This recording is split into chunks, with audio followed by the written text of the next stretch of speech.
may bumili na sa bike ko, guys. Ayan, oh. Ayan, kinukuha na, pinabalik ko nga si ate. Ayan si ate, oh, ayan, oh. Yung paa niya, oh, ayan, oh. Paa lang naman, hindi naman. Ayaw pa niya magpakita, ng mukha, kaya, ayan, guys, oh. Mura lang. Tuwan-tuwa naman ako. Okay naman. Ayan, may preno, na-check naman ni ate. May konting, papagandahin na lang daw ni ate. Ayan. Salamat sa Lord.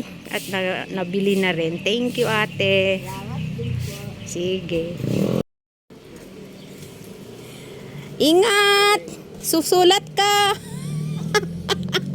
Magkano nabili? Oo, kasi gusto ko na talaga matanggal yan. Ayaw niya magpa-vlog. Vlog ko siya ngayon. Ay, bye-bye ate. Ay, salamat. Ayan guys, nabenta na rin yung bike ko guys. Ako. Yung si ate, yung matagal na yun, maikwento ko lang ha. Matagal na minsan na siya nagtanong sa akin. Tapos, inano niya, so hindi ako nagkakamali. Parang tumawad siya nun. Tapos, ang tawad niya is 3.5. Natatandaan ko, 3.5 talaga yung tawad niya doon. Tapos, matagal yun. Siguro last month pa yun. Tapos, marami din nagtatanong. Siguro wala lang mga budget. Kaya, walang Tapos, kahapon may nagtanong din dyan na magkano, ganyan. Tapos, magkano tawad, ganyan. Sinasabi ko naman to magkano tawad. Hindi naman sila nagsasabi kung magkano tawad nila. Basta, walang budget talaga. Hanggang sa ganinang umaga nga, in-approach niya ako. Sabi niya, i-reserve mo sa akin. Sabi niya gano'n sa akin. Sabi ko, hala, maraming tumitingin dyan. Kung gusto mo, mag-down ka para i-reserve ko na talaga sa'yo. Hindi ko na, sasabihin ko na sold na. Ganun.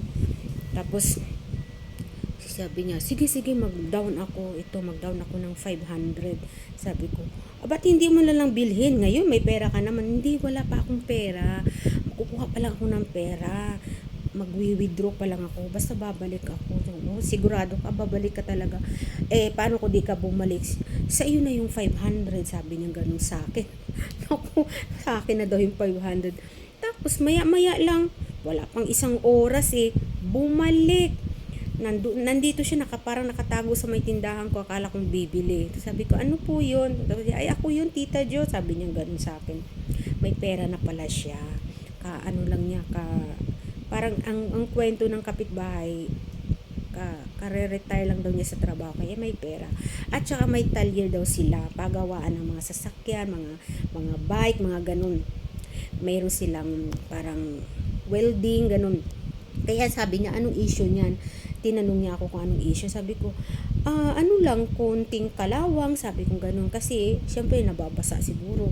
Tapos, hindi pa nagamit. Sabi niya, walang problema din sa kalawang. Madali lang matanggal yung kalawang. Sabi niya, bahala dyan. Ipapa-welding, ipapalitan daw niya ng yung mga bakal, yung magandang bakal. Kasi, palang, sila, gumagawa yata. Tsaka siya, gusto niya mismo, siya ang yung bike daw niyang single, ibebenta daw niya, tapos yun na ang niya, gagamitin niya yung 3 gulong, yung sa akin nga, gusto niya yung 3 gulong daw. Tapos dumaan pa yung asawa niya, sabi niya, kaya ba yung lagyan ng isang simento, isang sako ng simento, baka masira yung yung basket. Sabi niya, ay wag mo lagyan ng sobrang bigat, baka nga bumigay yung basket. Tapos sabi niya kung original ba yung mga basket daw doon. Kasi may 2 basket sa harapan tsaka sa likod. Tapos, original niya, wala pang pinalitan dyan, sabi kong ganun. Yun, so talaga guys, nabenta din ng kahit pa paano, kahit sa mura na lang. Hindi siya yung iba siya kasi mayroon nga silang talyer, kaya yun ang maganda dun. Kahit na ibenta ko siya ng mura lang, ang dagdag na rin yun sa puhunan ko. Okay lang, hindi ako nanghihinayang guys, kasi gusto ko talagang tanggalin din sa pwesto namin sa garage kasi nakakasikip na siya. Taka nagwo-worry din ako na baka walang bumili. Tapos lalong siyang masira ba, lalo siyang tawag doon, kalawangin ba, yun ang worry ko. Buti nga lang guys, thank you so much na na solve na yung problem ko dun sa bike ko na yun. Ewan ko ba, hindi ko rin nagamit naman. Bumili ako ng bike, hindi ko rin naman nagamit din ng husto. May gulay. Sa totoo lang na nagtanong pa siya kung kailan ko binili yung bike. Sabi ko 2023. Kaso hindi ko rin masyadong nagamit dahil umuwi ako ng probinsya, ganun. Mahigit 1 taon din ako doon. Kaya ayun, walang problema sa kanya kung ano mga issue. Sabi pa nga niya bahala daw siya. Siya daw ang bahala doon. Sabi to nung asawa niya, ano daw, yung papalitan daw nila yung mga doon, mga bakal-bakal. Basta pagagandahin daw nila. Oh, basta bahala ka nang gawin nila, basta nabenta na, wala na ako doon. Isang worry ko ngayon guys, baka bumalik. Balik na namin tong baka anong makitang problema ba. Okay naman siya guys. Yun nga lang yung parang dispalinghado yung gulong ba. Yung di ko maintindihan, parang